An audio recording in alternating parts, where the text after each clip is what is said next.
Good afternoon, everyone. Respected HOD Sir, our keynote speaker, Mr. Sanjay Singh, and participants.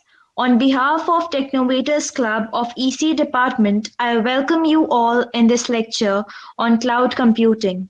In the early 90s, designing an electronic device meant a complete hardware task. But with the progress in computing technology, large numbers of platforms like MATLAB, LabVIEW, and many more appear that greatly helps in designing an electronic gadget with very less effort and which are more efficient. They involve minimum programming that any person without any background of programming may handle. Present era is an era of IoT in which we are trying to connect everything and every device with the internet. Adding cloud computing to an IoT greatly reduces the effort of designing an IoT system, and one may design a very basic IoT system in a few hours. So cloud computing is something that can really help engineers from any domain to design a system that will be more efficient, more secure, and that will require less time in designing. With this lecture, you will be able to clarify all the basic concepts related to cloud computing and how it can be used for any engineering domain. As a keynote speaker, Mr. Sanjay Singh is a certified profession in the area of cloud computing. Mr. Sanjay Singh is a project manager at Infosys who has over 14 years of industry experience primarily in the telecom domain. He is adept at transformation programs and focuses on operational excellence to drive workforce management stack for a large telecom operator in UK. He is a certified OCI Oracle Cloud Infrastructure Architect Associate. He has been actively engaged in multiple applications rationalization onto enterprise cloud infrastructure and has also been associated with applications migration assessments onto AWS Amazon Web Services for the engineering workforce. Before handing over to Sir, I would like to inform that e-certificates will be only issued after successful submission of the feedback form, whose link will be posted in the chat box at the end of the webinar. The feedback form will remain active till 5 p.m. So with this, I would like to request Mr. Sanjay Singh Sir to kindly enlighten all of us on cloud computing. Sir, please. Thank you so much for that. I hope my voice is clear. Yeah, am I audible, Yes, everyone? sir. Yeah. Thank you so much for that introduction. A very good afternoon to everyone. The whole objective where we started, I think, is to make everyone being aware of different technologies, particularly the emerging technologies, and making the graduates being industry ready. And that was the whole objective. And that's how I think multiple sessions are being organized under the Technocrat flag. And last time when we interacted, we primarily focused on the XR, which primarily would mean the extended reality, an umbrella to cover the augmented reality, virtual reality, and the mixed reality. I've kept in mind not to make it too technical and boring, because I understand the students from year 1, 2, 3, 4, and some of the reputed professors also have joined. So I've kept in mind to keep it in very lucid terms so that we understand the concept. That's what our focus should be. I will hand over the deck which I'm presenting. So nobody needs to make any note to understand the concept. It will be all be handy. Maybe will be made available on a cloud, or maybe would be available on certain common repository. Today's focus would be primarily on the cloud computing basic concept, the jargons, and what all things we do here day in, day out, and what it takes for an application or any company to go global with the help of cloud computing. There is a series where we'll have a different session where we'll go very hands-on, more technical depth, trying to cover how to create an application primarily on AWS, and how do we host it in just a fraction of times. All those will happen in maximum 6 to 7 minutes, creating an application and hosting it on a Google, AWS cloud platform. But today, focus would be primarily on keeping it very simple. I would like to start with a quote from Rich Cook. You all would be able to read that. I think many of you would have heard also. The programming today is a race between the software engineers striving to build bigger and better idiot-proof programs, and the universe trying to produce bigger and better idiots. So far, the universe is winning, right? That's the famous quote. I'm pretty hopeful many of you would have already heard it. That shows we have been making advancement in the technology, but then what is termed as a disruptor slowly turns out to be a necessity. And that's exactly what has happened with the cloud computing. When it came into effect, everybody were talking about it, even if they're not aware about it. And they thought that, oh, what a disrupting technology which has come here. But then now, if you see, majority of the big names which you hear, irrespective whether you hear a very big brand from outside India or within India, you will find them, if you inquire, that they are already on cloud. So it's no more a disrupting technology, to be honest. It's more or less a necessity. Although a lot of deliberation has to go behind whenever, you decide as a company that you want to go ahead with the cloud adoption. Most of the big brands, as was there somewhere written in the introduction, big companies like Twitter, right? You would find them when you research.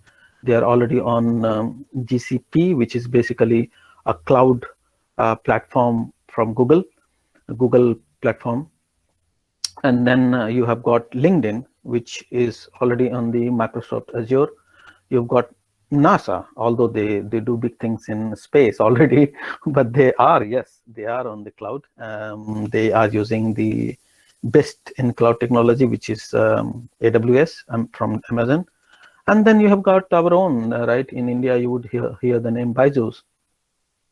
That's also making use of AWS. So let's start. What do we mean by cloud computing? And what is those differentiators which will help us to understand we're talking about cloud computing?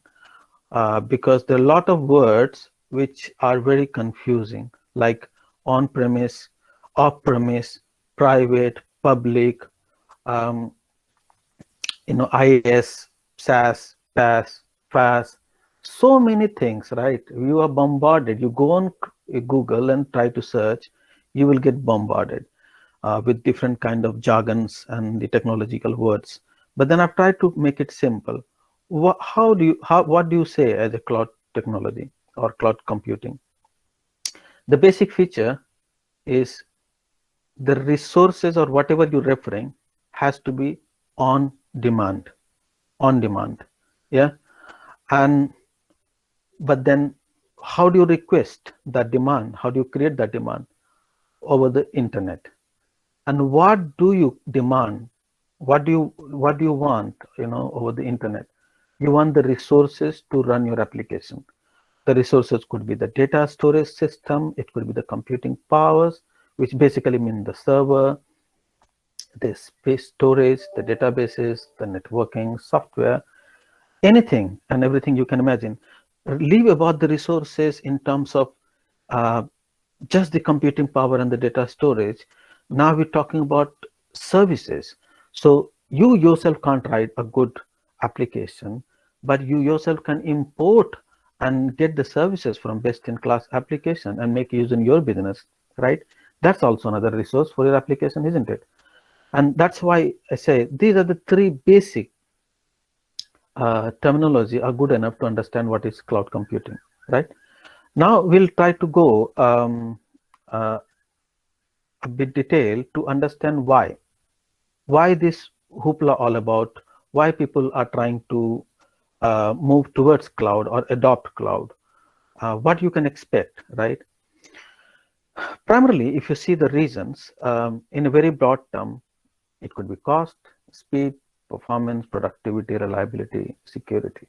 That's all you want in an application or from any organization. Is that's what they would feature, that's what they would focus on, isn't it? And what is the end objective? The end objective is to globally scale, to make your organization global. Global doesn't mean only when it crosses the boundary of your country. It means how do you reach out in a shorter span of time, more and more people, right? I try to further elaborate what it actually means, right? When you talk about cost, how? So if we talk about, consider any application, even a simple application you want to create, whether it is an Android-based application on a Play Store, or you can have an iOS-based an application on the App Store, right?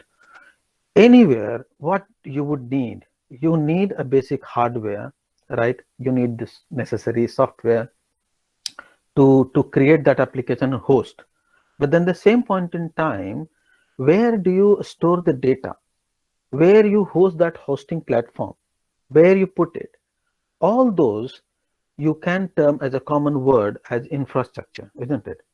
So infrastructure management itself is turning out to be a mammoth exercise, extremely costly and difficult to maintain.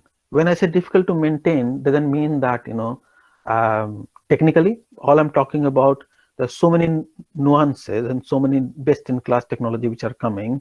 At the same point of time, you want them to be updated every time, right? And that's not a small job. So the cost is a big factor on the hardware required, on the software. Where I've written the word like electricity, if you see, but that's primarily to show that so many things goes to maintain your infrastructure, isn't it? To manage it.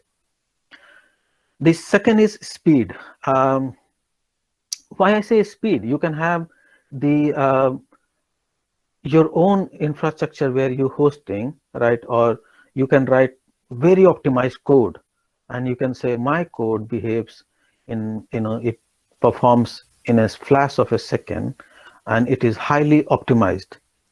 But does it mean anything if it is not coming onto the user's device? If it is, if say for example, you want to have a different kind of RAM, right, a memory, or you can have a different kind of the physical hardware itself. Not everybody can afford to create a big data center. I hope everybody understand data center. It's the physical hardware or infrastructure, right, where you have the CPU, the backup and recovery, the flash drives and everything, where you host your data, right? So the speed which the cloud brings, this is basically on demand.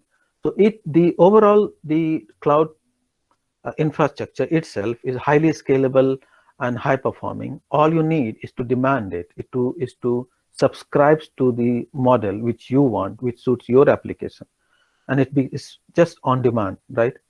And hence you don't need yourself to do a lot of investment in coming out with a capacity planning as to what all things should be there. You just do an assessment and create the request on demand, and everything is at your mercy. The next one is the performance. Again, similar, for the similar reason. And why I say low latency is because all is shared on a common platform, right? That same cloud platform.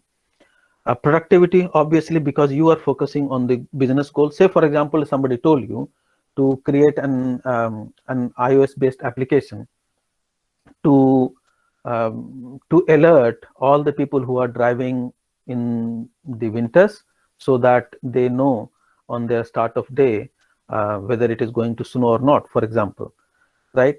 So instead of focusing on that business statement, that problem statement, people will have to go and worry too much about the infrastructure, too much about the security, too much about the maintainability of the application. So instead of that, they can focus only on the productivity, isn't it? And then reliability, of course, because you are using the best in class technology from a big player, so you can rely on the infrastructure, on the backup and recovery and the security aspect. The security is another aspect, and all this together helps you to become global. What these arrows denote and why I have made the demarcation is the first three is primarily the engine which produce and helps you to bring the productivity, reliability, and security. And then objective is to go global, and hence you are very elastic. You will hear quite often that word elastic, because you are elastically growing both horizontally and vertically. When I say horizontally, across the globe, across boundaries, and vertically in terms of the service which you provide. Yeah. So, and that's the focus primarily, right? Most of the places that we focus too much on the advantages, but do we have the disadvantages? Of course, we do. You got the security as the biggest disadvantage. When I say biggest disadvantage, only if you don't understand it, right? So people who focus too much on the application and thinks that once we are onto cloud, it's all the headache of the cloud service provider. But no, security is a shared responsibility, right? Both for the service provider and also the application owner. But still, even if the security aspect you have taken care in your application, still what you will see is, because the services and the cloud technologies are, as we saw at the very first slide, is over the internet, and hence you are of course exposed to the different internet malware, right?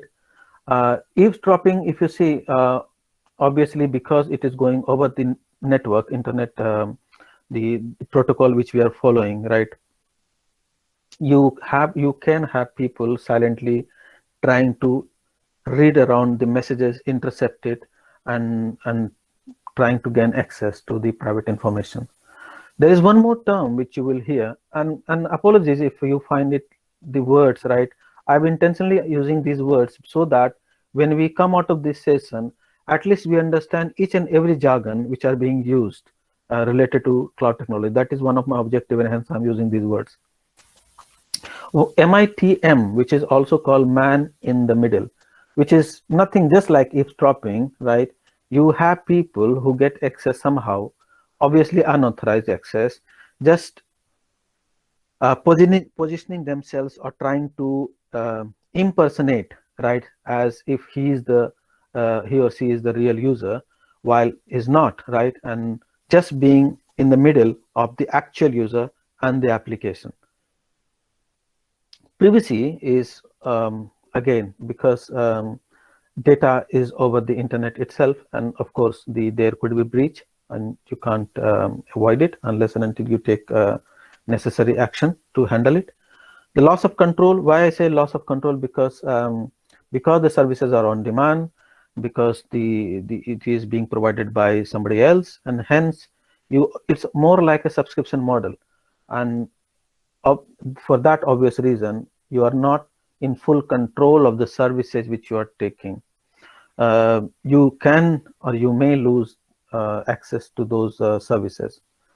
The heavy reliability on the provider, and hence you would see, even if there are so many service provider for cloud, but only you will hear few of the technologies, only few providers. You will hear AWS too often, you will hear Azure, you will hear Google Cloud Platform, for a very primary reason that we all are fearful about our business prospect, the investment which we are making, and people want to get associated with a big name just to get confidence. You have got heavy reliability on them. Any instability to their platform, to them, impacts you because you are using their services. And the last, but highly important, is the internet itself, because all the services are over internet. So no internet means no access to those services which you are using. Yeah, so far so good, I hope. Now we'll try to understand that when we talk about the cloud computing, there are high chances that we may get confused on the cloud computing type itself and the cloud computing services types. So the services are different, the infrastructure or the model itself is different, right? Now what we are going to see is just the types of the cloud computing, the platform, right? You will hear words like public cloud, you will hear private cloud, you will hear community cloud, and you will also hear hybrid cloud. Um, Many of you would be knowing, but then just to lay out, right, what it actually means. Public by definition, or the word itself, is very self-explanatory, that the entire infrastructure is provided by the service provider of the cloud and the services over the internet. You only on the application. The private cloud means the infra is on premise or off premise. These are primarily by the corporates, the enterprises. Community cloud is also taking shape and is popular. So for example, say you have got a particular kind of need. Say for example, you are in a banking domain, right? Then two of the big banking conglomerates can group together and say that we have got common vision, we have got common set of security requirements, and we have got a common speed requirement, right? Or the security requirement. So all these together, when you know that the goal is common, the requirements are more or less common, they set up, they make use of a cloud together, restricted to those set of organizations, and that's called community cloud. Hybrid cloud is when you make use of both, public and private cloud, and that's primarily because you know that not every service you need to go for a very costly investment. Many things are for security reasons you would like to have on the premise, right? Many data you don't want to expose, and you will hear words, I don't know, you would have seen that already, but there's a concept called cloud bursting, which only means that you create such a hybrid network of cloud so that you know the scalability, you know the influx of the data which is coming, and then during the peak hour or during the peak season only, your data can burst out of your private cloud to the public cloud to make best use of the public cloud computing, and still without compromising the service. For example, during the Christmas time, you would hear lot and lot of offer, right? Your sales will go very high. So these are the situation, or there is a particular kind of product which is sold in a particular season or a particular geographical region. So there you will hear these words, in those contexts quite often, which is cloud bursting, which is based on the user load requirement, the services, the need for the services, you go over to the public cloud. Now we're trying to cover what are the cloud services, right? You will hear IaaS, you will hear PaaS, you will hear, or you may not even hear, many places, even if you try to go on YouTube or Google, you may see people missing serverless computing, and then you have got software as a service. But before we move forward, I will take a pause. I hope so far we are good, right? Anybody want to say something or put something? I don't want to make it a very monologue for an hour continuously. Maybe just a 1 minute pause here. So far, are we okay?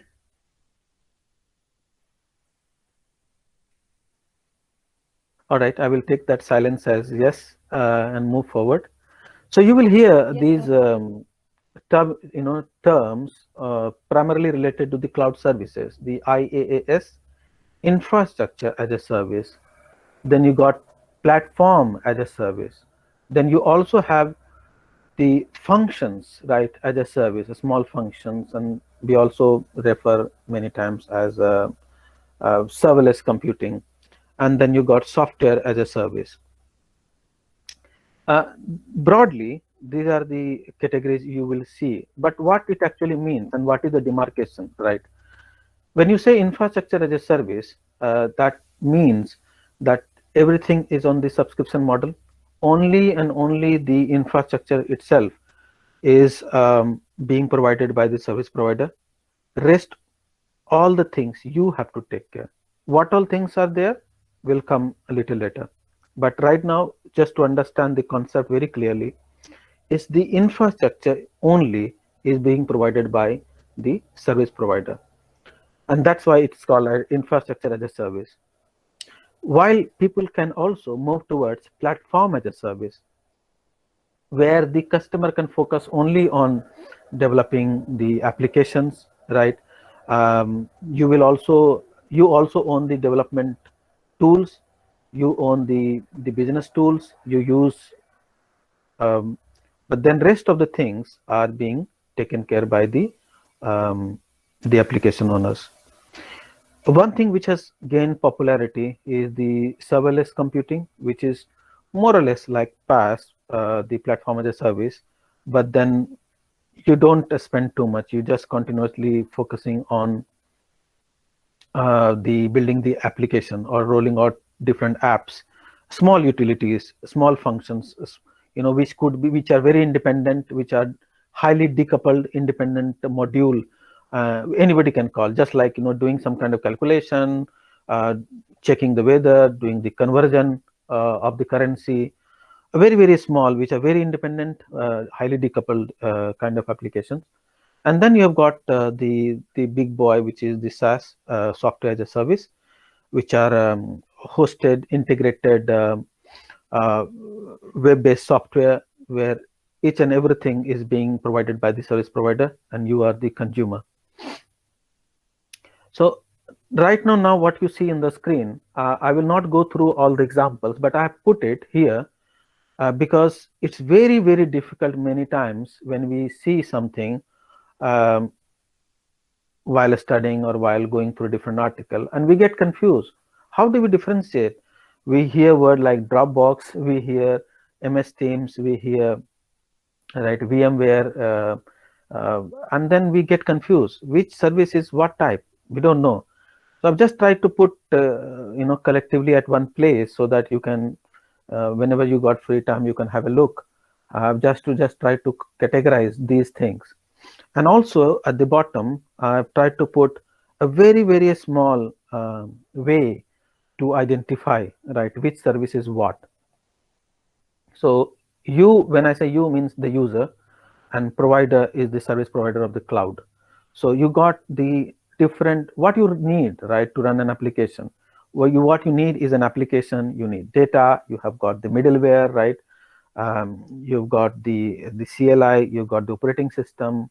You can go for the virtualization or containerization, which we will cover later. The servers, the storage, the network, so many things, isn't it? When each and everything you put at one place and try to categorize, if you are managing only the application, you are owning the data, responsibility data.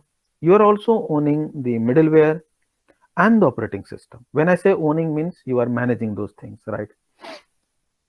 That's where it comes the ownership. We are talking about the basic form of cloud, which is IaaS. And the service provider will take care of the virtualization. It will take care of the server, storage, the network.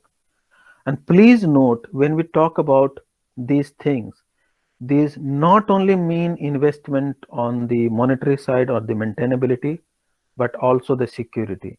So these demarcations should be understood holistically. Whatever we are written here, anything and everything on that particular thing is the responsibility of what you see here. For example, when we talk about server, so to have the best in class, antivirus or the security aspect of the server is the responsibility of the provider, service provider. And similarly for the application security, the responsibility of the user, the app owner, the application owner. So we have to think that way, not only just thinking that virtualization, this virtualization is the responsibility of the service provider. Anything and everything related to that virtualized VM or the environment or the virtualization concept itself, right? Everything is the responsibility of the provider than the application owner. When we offload few of the things, right, and also include the middleware and the operating system to the service provider, we subscribe to that kind of model. We move towards platform as a service, right, where we are only responsible for application and the data. We are focusing on the application, we are focusing on the data, and anything and everything related to application and data, rest everything we can offload. Similarly, if you move a step further, then we got only and only even the application and the data we offshore to the service provider. All we are focused on the business function. How do we develop it? How do we enhance it, optimize it, and how do we scale it, right? But from the maintainability perspective, from the hosting perspective, everything is an accountability of the service provider. When we talk about serverless, we'll see that in the subsequent slides. It's just an enhancement for the platform as a service, but then you got more modularity, you got more independence, you got more decoupling. These are more or less open source, which are available in the market, which people can use. So when we talk so far, let's recap what we have understood so far. We have understood so far what is cloud. We understood the different benefits, advantages. We understood the disadvantages. Then we talked about different types of the cloud, and then we talked about different cloud services types, right? Now, once you have understood, grasped things, you would like to move towards the adoption. For example, say you are having an application and you have seen a good adoption or download for your application, good usage, and you really want to go global, and you want to scale things, or you want to go the cloud model. How do you do? How do you go about it? So obviously, the first thing which will come into mind is the cost estimation, which you need to do. So that you estimate it, you calculate the TCO, another jargon I'm using intentionally here, is the total cost of ownership, whether it is direct or indirect, right, services and the cost, everything. What is that total cost for you as an application owner required to run the application? That is very critical when you decide about going for a cloud. Of course, the other benefits also has to be assessed, which we talked at the beginning of the slide. Few of the consideration which you should make is the usage pattern, the cost of the management. What is the cost associated to transition from the existing infrastructure to the new? What is your project life cycle? I mean, for example, is it a project which you have created for a specific event, for a specific agenda, for a specific group of people? What it is, right? How your project is structured? Who are the target audience, right? What is the life scale? All those will come into picture, and the other variable cost which you incur. Few of the tools which are very popular in market. One is the TCO calculator by AWS. Another is simple monthly calculator, again by AWS. You got GCP calculator by the Google Cloud Platform, and you got from the Microsoft NetApp, which is NetApp Azure calculator. So people do use these tools and techniques to come out with a proper cost, which will be required for the adoption of the cloud, or what it takes for your application to move to the cloud. If I try to understand, right, in phases, if we need to understand how do we achieve it, of course, it has to move into a discovery mode, assessment mode, and migration mode. These are the three things which will come into picture. So you got you would see on the on the slide itself, the discovery mode is where you are trying to capture, here we talked about, if you see, right, these are the here, please note, this is for what all consideration you need to make, right? And the right hand side talks about the tool to come out with that cost, right? So please don't confuse that these are the tools to migrate to the cloud. These are tools to only come out with a cost. This slide is focusing on the migration, right? Actual migration. So as part of this, you will have a discovery phase where you capture all the information, you try to size your infrastructure, your usage pattern, what are the dependencies you are having in terms of, say, for example, you yourself could be on cloud and best in class, but then you have to be careful or sensitive about the interfaces. When I say interfaces, means what all additional services or different other companies you are interacting or other services you are consuming, right? And then what all services you are trying to move to the cloud. All these will come at the discovery phase. Once you have grasped everything, you move to the next phase, which is the assessment, where you go a little deeper. This is the stage where you calculate the TCO. We talked about the previous slide, the cost, right? You try to understand the overall architecture, the landscape. You try to understand the inventory, and you also understand how your application is shaped. Are you ready enough? Are you equipped enough to be migrated easily? Or where you are, right? And you may also would like to do a proof of concept. Say, for example, you are highly sensitive application like banking, telecom. There, you can't just decide and you just go. No, you can't do that. Many applications go for a proof of concept kind of approach, where they would like to do a pilot, and when they think that it's all good and fit for purpose, then they would do a slow or big bang or different migration strategy they will adopt. When I say different migration strategy, that takes to the third arrow we're talking about. Are you going to do are you going to rehost the application? You're going to re-platform? You're going to refactor? You're going to re-architect? Or you going to retain the way you are, or are you going to retire? Intentionally, I have used all these jargons because many discussion you will hear these words, and sometimes it becomes very difficult to understand the subtleties, the small differences, right? If I just for the sake of understanding, I will just one liner try to brief these jargons. Rehost, what it means. Rehost means you are hosting on certain platform, you're existing, you're taking the entire set of functionalities to another platform, in this case, the cloud platform. So basically, you're lifting something from somewhere and shifting it to somewhere else. Yeah, lifting from somewhere, shifting somewhere else. That's called rehosting. You can go for re-platform, which is, of course, you are doing the lift and shift, right? You're moving from one platform to another. At the same time, you are bringing certain advantages.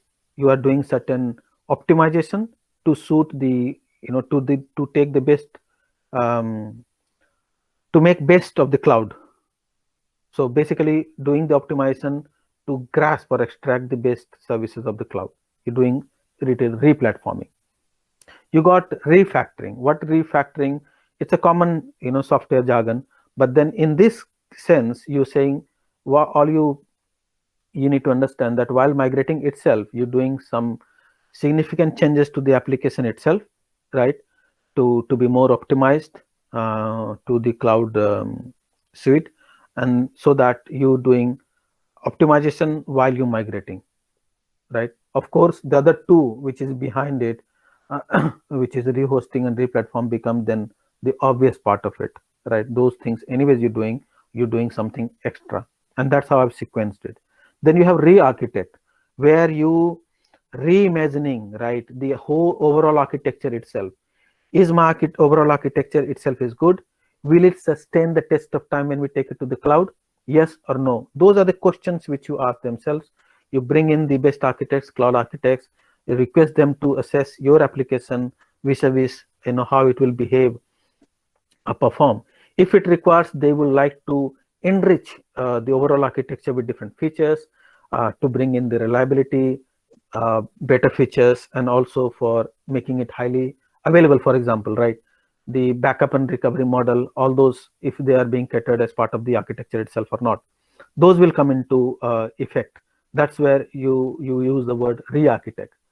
You can also go for retiring the application. Say, for example, your existing application, when you see the return on investment, right, you come out with a total cost of ownership, and then you see that the return which I'm getting from this investment is not good enough and not justified, and also my application is little becoming irrelevant, then you may, as a drastic measure, want to retire your existing application and create a brand new application itself on the cloud platform, right, rather than taking anything.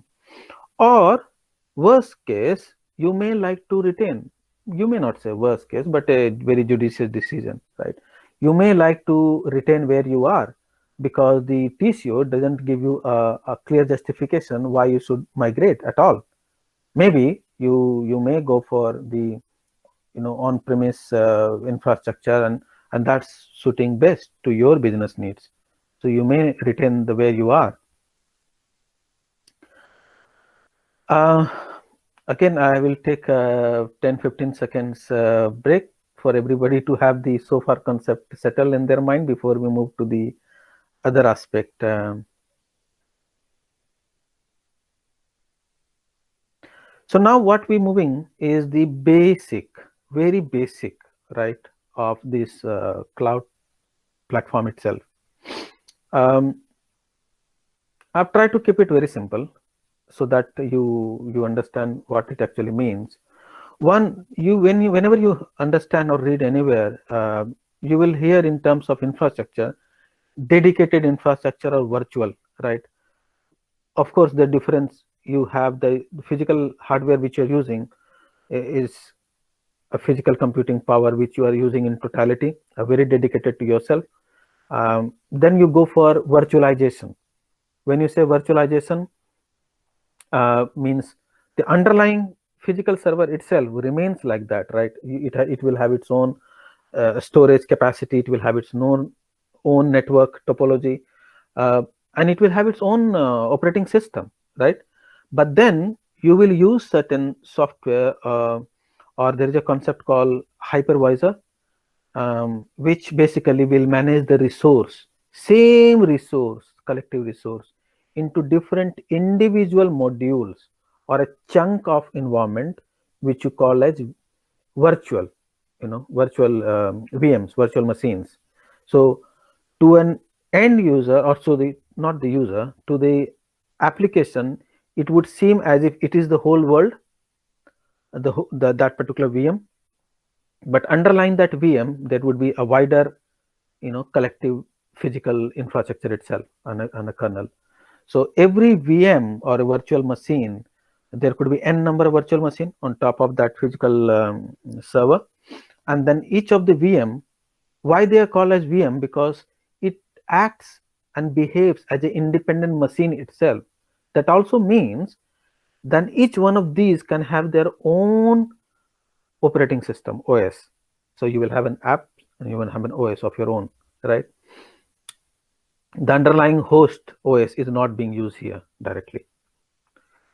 So that's the main concept of hypervisor. You know how do you manage the resource of the overall the physical hardware you have got. And then you have got the other concept which very heavily used when you talk about the cloud technology, which is a concept of container, right? And the terminology which you would be used there is containerization, right?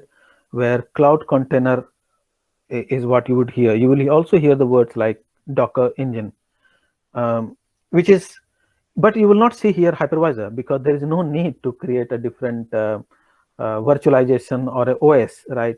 you would continue to use the OS or the kernel of the physical server, the common physical server storage which you got. So that is common. That's a basic big difference, and that makes it very lightweight and highly optimized environment. And Docker engine, you will hear more when we cover in future next session, when we go deeper and try to get into details of AWS and do a hands-on. At the moment, you can understand it as an environment which is there to run your application. Your app deployment could be done very easily and smoothly. You only focus on the app side of it. So you got apps and you got the Docker engine at the base, where you quickly, on the runtime, do the deployments. Now we coming now slowly, now that we have understood this is the base where we would like to move now. So far we understood the basic concept of the cloud, the technology, the services. Now we're trying to move towards, now you understand everything. What do you do? And why cloud is becoming so popular? Is it just those benefits which we saw at the beginning? Of course, those benefits are there, but how do you make use of those benefits? What are other technology which are already existing, which gets more optimized when you go cloud way, right?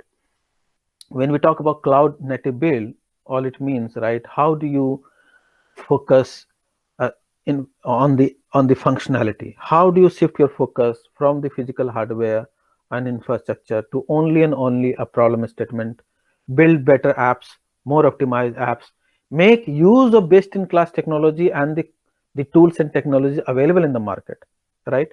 For example, the microservices, right? You may have so many microservices in the market, which you yourself, if you go and try to develop, you may not create such good applications or the services, or you may end up having a lot of cost. So, and even after cost, you don't know whether it will be up to the same mark or not. So microservices, you can make use of, in the cloud technology, call any microservice and just use it without worrying about the underlying intricacies. DevOps, right, works pretty well. You have the DevOps tools and technology which to bring the agility which you require. When I talk about the DevOps culture, it's in the cloud, it becomes easier because DevOps is not only about tooling, it's a mindset, right? How your resource themselves can do the requirement, how do they understand the requirement? They themselves can go and code, they themselves can go and deploy, and they can manage the operations also. Don't you think it is quite easier when you are on cloud, because all you focusing on your application and the maintainability of the application, right, rather than focusing too much on the infrastructure? It becomes easier for a resource to manage that kind of DevOps environment quite easily and efficiently, right, when they are on the cloud native. And similarly, you can make best use of the container which we just talked about, because that way all you focusing on the whole overall the code which is there for to run the application, and the dependency all club or encapsulated in a container, right? So you can create different containers for a different kind of app build or deployment. And then also the CI/CD, you would hear very much these term or jargons like the continuous integration and continuous delivery. So earlier people used to focus on the deployment too much, but here even any code change which you are doing would trigger the overall release pipeline, right? So it goes and does the delivery or the deployment onto the live itself.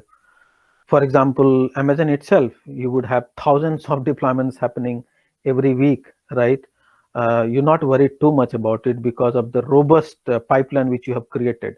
right? Highly scalable automated testing which are going on in between, the developer testing which they do at CST at the beginning itself, the lot of rigorous end-to-end testing which are going on, the non-functional aspects, all those being taken care as a pipeline, the whole suite of pipeline for the applications to go to be hosted or deployed. Yeah. Few other things towards the end which I wanted to cover, just to make this particular session very holistic from at least understanding perspective, is these things which we really need to understand. The security aspect, as I covered at the very beginning, it's a collective responsibility, it's a shared responsibility, both for the vendor and the consumer. The encryption aspect, which you must take care, and hence there has to have a need for a continuous vigilance or monitoring, right, for these kind of breaches. You will hear a term called DevSecOps, right, which primarily is the same DevOps which you just saw, but then focusing on the security aspects. So this term became very popular, primarily in the concept of cloud, right? How do you manage the security as an integrated service, right? How do you make better APIs, how secure APIs, right? Then you will hear these terms like multi-cloud, polycloud also. The basic difference between multi-cloud and polycloud is primarily in multi-cloud means that your application could be hosted on different cloud vendors. For example, you can make base use of AWS and the Google Cloud Platform, or you can go make use of AWS and Azure platform, right? And that primarily is you don't want to be heavily dependent on the vendor. Also, you can negotiate on the pricing, right? And also the other aspect is resilience, because you are having different vendors, different geographically located on different place. You will have the resilience, backup and recovery and those kind of aspect also taken care in a multi-cloud environment. And polycloud means that you are focusing on the features rather than the vendor. So multi-cloud means you are actually deploying your application on different platforms. Polycloud means you are taking services or base things from different cloud services. For example, I can have my very sensitive functionalities or the business functions I can host on AWS, but the identity management, right, the authentication, the authorization, those kind of thing, I can make use of Azure. Why not? Or I can make the whatever artificial intelligence or the machine learning I'm trying to put, or data analytics, I can make use of Google platform, right? So when you start making use of different platforms, they work together collectively to serve the overall objective, right? Although those services are independent enough so that they do not clash, right? And they are they are able to integrate. So this particular technology, primarily most of the cloud technology will have the features to allow others to get seamlessly integrated, right? Then you got, that's where you use the term polycloud. The other one is data analytics, of course, because you got a very good way to make a very dynamic data analytics. You can go for big data, right, analytics into the cloud very easily. Different kind of trend analysis is quite useful, and it works beautifully in the cloud technologies.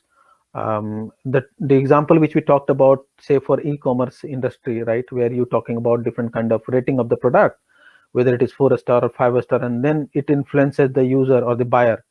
Similarly, if you're going on a destination, right, you are looking for where do I go this summer or this winter, you get option like you go Goa or go to Mandi. This kind of example, you will go based on the rating. Generally, you get influence, and most of us we go and we Google and we see things, right? So those all analytics we can do quite well.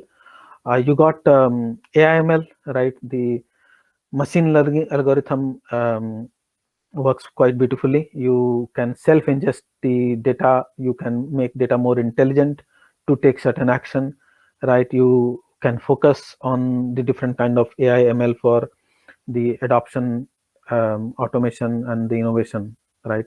To optimize your business processes.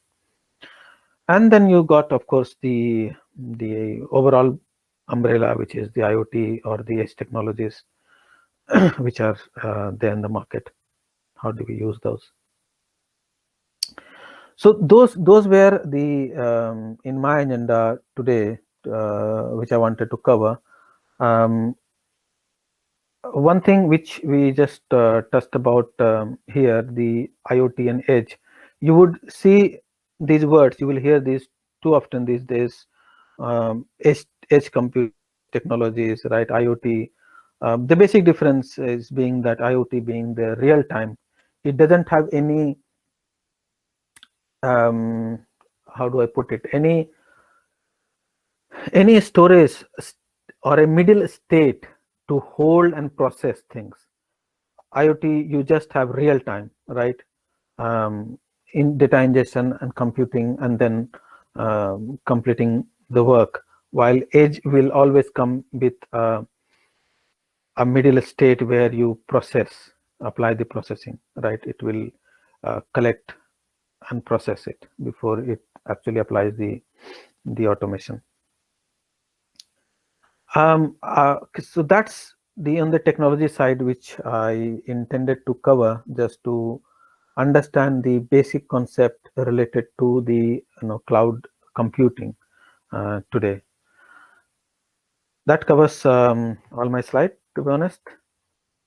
Now we are quite open for discussion or any other aspect which you would like to understand. Thank you, sir, for the enlightening lecture on cloud computing. And I'm sure your lecture has helped our participants in understanding cloud computing, and they will definitely be able to use these concepts for their project work. Now, I would like to request all the participants that if they have any doubt, they can write their questions in the chat box. So And now, yes. yes, sorry, Pragya, I was just saying, now that I've spoken more like a monologue for so far. Yes, sir. If I hope we understand now, what the basic jargons which are there, why it is being used, what are the subtle differences. Yes. I hope people have understood that, right? Yes, sir. So there is one question in the chat box which I would like to ask. Yeah, I could see that. Okay. The first question is, as you mentioned that there are large number of cloud service provider. Could you please suggest some providers which beginners considering economical issues could use for learning purpose? Okay, wonderful. So most of the big technology company these days have come up with their own cloud version, and they are providing the service. However, the top three I have already covered during the session. One is of course, the market leader right now is AWS, Amazon Web Service. Then you've got Google, because Google itself is a brand, right? GCP, Google Cloud Platform, and then you got the Azure from Microsoft. So these are the top three players.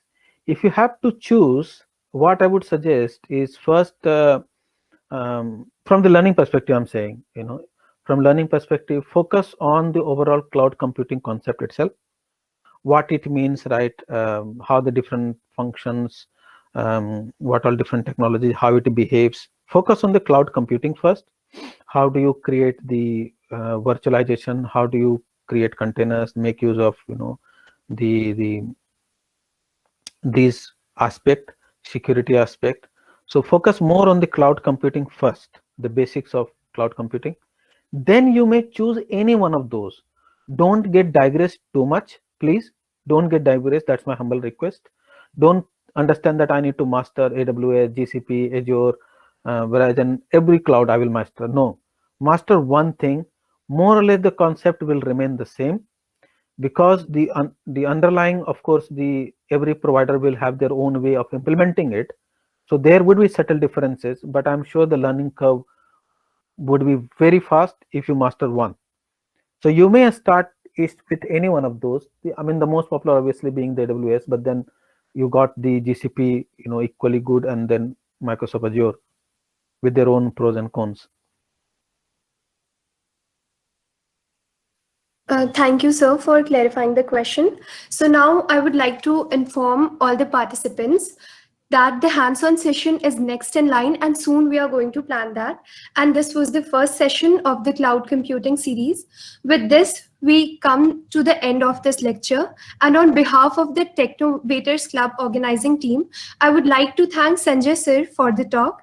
I would like to thank all the participants for showing enthusiasm for the lecture. We are thankful to the admin of JUIT for providing the support and tools with which this lecture becomes possible. We would like to thank the HOD of ECE department and Nishant sir for the support provided in conducting this lecture.